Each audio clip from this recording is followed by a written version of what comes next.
Et le Seigneur m'a dit ceci, nous avons un sérieux problème, nous les Africains. Les Africains ont un sérieux problème avec le kairos de Dieu, le temps de Dieu, parce que nous avons une mauvaise culture. C'est cette culture qui célèbre la vieillesse. Ce n'est pas que je suis contre la vieillesse, mais l'Africain aime trop la vieillesse. C'est pourquoi même quand il a 50 ans, il aime qu'on l'appelle vieux.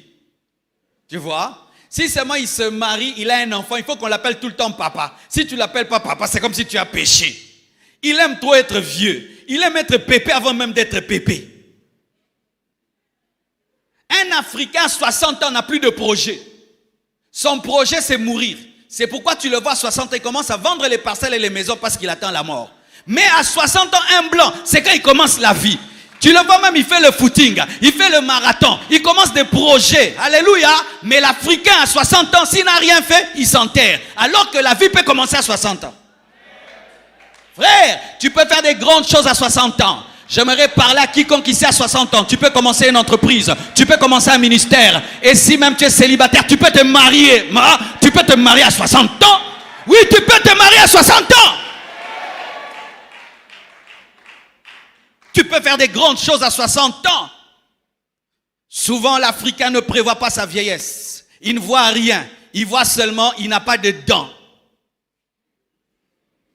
Et il est dans une chaise roulante. Moi, quand je vois le vieillard Marcelo, je vois un vieillard très bien sapé.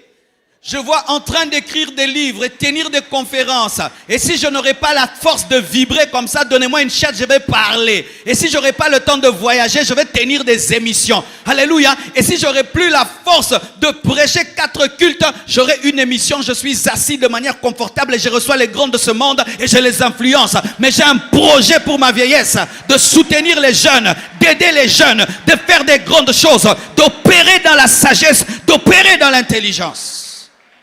Et j'ai toujours dit à mes petits, moi quand je suis un vieillard, je vais vous offrir des cadeaux, Ferrari.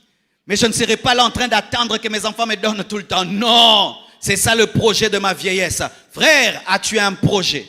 La plupart d'entre vous, vous enterrez la fin de vos vies parce que vous êtes dans le chronos au lieu d'être dans le kairos. Car des fois, avec toi, Dieu commencera la fin. C'est à la fin de sa vie que Dieu a donné à Abraham un enfant. À la fin de sa vie, Dieu lui a donné un enfant.